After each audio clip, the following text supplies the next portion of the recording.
warahmatullahi wabarakatuh. Perkenalkan, nama saya Hirah Malika Fonda dari Program Studi Pendidikan Islam Anak Usia Dini semester 2 di Fakultas Ilmu Tarbiyah dan Keguruan UIN Sunan Kalijaga, Yogyakarta. Di video kali ini saya akan membahas tentang peran masyarakat untuk bela negara dalam menghadapi COVID-19. Video ini dibuat untuk memenuhi tugas dengan mata kuliah kewarganegaraan. Sebelum kita membahas tentang COVID-19, alangkah lebih baiknya kita mengetahui arti kewarganegaraan. Kewarganegaraan berasal dari dua kata, yaitu warga dan negara. Menurut KBBI, pengertian warga adalah tingkatan dalam masyarakat, sedangkan pengertian negara adalah organisasi dalam sebuah wilayah yang mempunyai kekuasaan tertinggi yang sah dan ditaati oleh rakyatnya. Sementara pengertian warga negara adalah penduduk suatu bangsa atau negara berdasarkan keturunan, tempat kelahiran, dan sebagainya yang mempunyai kewajiban dan hak penuh sebagai seorang warga dari negara itu. Masyarakat mempunyai peran penting dalam sebuah negara, yaitu dengan membela negaranya, sebagaimana telah tercantum pada Undang-Undang Dasar 1945. Aturan pemerintah perlulah kita taati apabila itu baik untuk kemaslahatan umat dan agar menciptakan negara yang bersatu, adil, dan sejahtera. Oleh karena itu, dalam menghadapi COVID-19 ini, pemerintah perlulah memiliki kebijakan kepada masyarakat karena yang berperan penting dalam masalah ini adalah masyarakat. Tahun 2020, dunia sedang dilanda wabah virus corona. Virus corona adalah penyakit yang menyerang sistem pernafasan. Infeksi pada virus ini dinamakan COVID-19. Virus corona bisa menyebabkan gangguan ringan pada sistem pernafasan, infeksi paru-paru berat, hingga kematian. Walaupun lebih banyak menyerang lansia, virus ini sebenarnya bisa menyerang siapa saja, mulai dari bayi, anak-anak, hingga orang dewasa, termasuk ibu hamil dan ibu menyusui jikalau imunitas mereka rendah. COVID-19 pertama kali ditemukan di Wuhan, Cina. Virus ini menular dengan begitu cepat dan menyebar hingga ke semua negara, termasuk Indonesia. Hanya dalam waktu beberapa bulan saja, gejala awal virus COVID-19 bisa menyerupai flu, yaitu demam, pilek, sakit tenggorokan, batuk kering, dan sakit kepala. Gejala ini bisa sembuh atau malah semakin berat. Penderita dengan gejala berat bisa mengalami demam tinggi, batuk berdahak bahkan berdarah, nyeri dada, dan sesak nafas.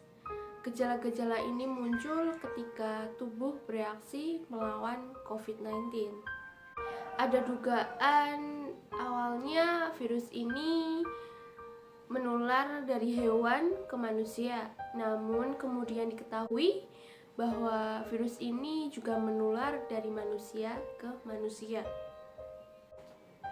Seseorang dapat tertular COVID-19 melalui berbagai cara, yaitu yang pertama, tidak sengaja menghirup percikan ludah penderita COVID-19 saat batuk atau bersin. Yang kedua, memegang wajah atau hidung tanpa mencuci tangan terlebih dahulu setelah memegang benda yang terkena percikan ludah penderita COVID-19. Lalu, yang ketiga, kontak jarak dekat dengan penderita COVID-19.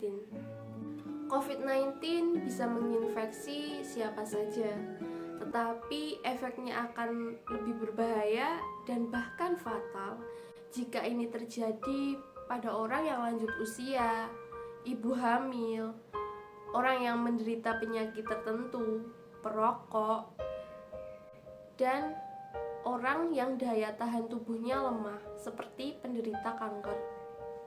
Lalu apa saja sih upaya pencegahan agar tidak terkena COVID-19? Presiden Joko Widodo telah menerapkan PSBB, yaitu pembatasan sosial berskala besar, sebagai upaya untuk melawan COVID-19.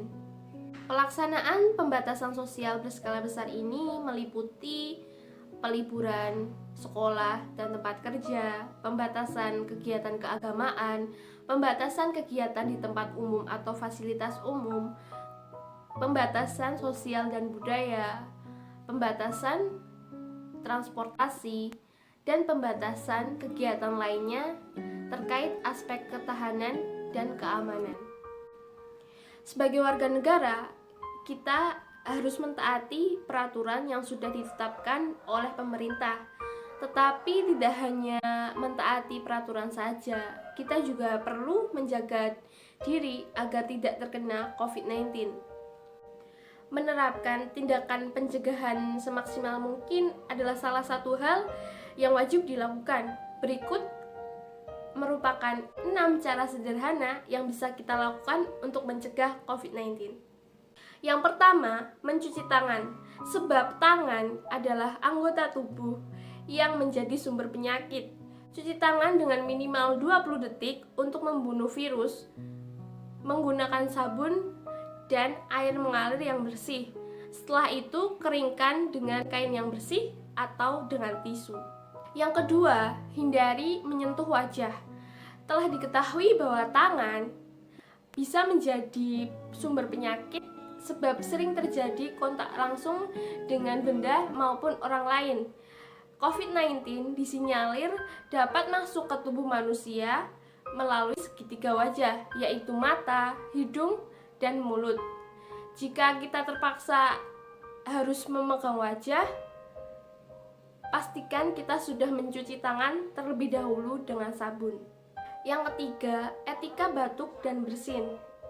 Menerapkan etika batuk dan bersin dengan benar menggunakan siku bagian dalam atau bisa menggunakan tisu yang bersih, sebab cairan yang diproduksi pada saat batuk dan bersin dapat menjadi media penularan COVID-19.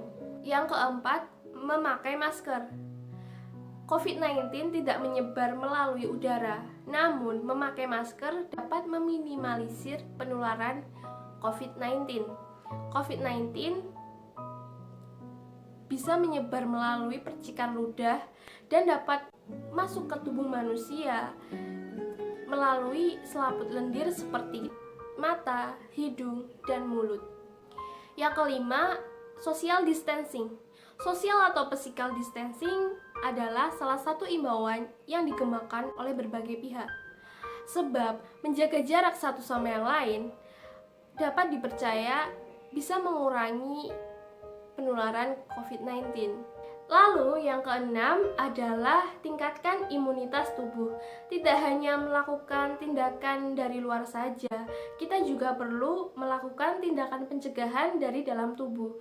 Caranya adalah dengan meningkatkan imunitas dan sistem kekebalan tubuh terhadap berbagai virus termasuk COVID-19. Cara yang bisa dilakukan untuk meningkatkan imunitas tubuh adalah melakukan olahraga secara rutin dan mengonsumsi makanan yang sehat yang bisa meningkatkan kekebalan tubuh. Demikian video ini saya buat, semoga bermanfaat dan semoga virus ini cepat berlalu agar kita bisa beraktivitas seperti biasanya. Pesan dari saya adalah jaga kebersihan, jaga kesehatan, selalu menggunakan masker jika bepergian, dan tidak berkumpul lebih dari 10 orang. Sekian video dari saya, kurang lebihnya mohon maaf. Wassalamualaikum warahmatullahi wabarakatuh.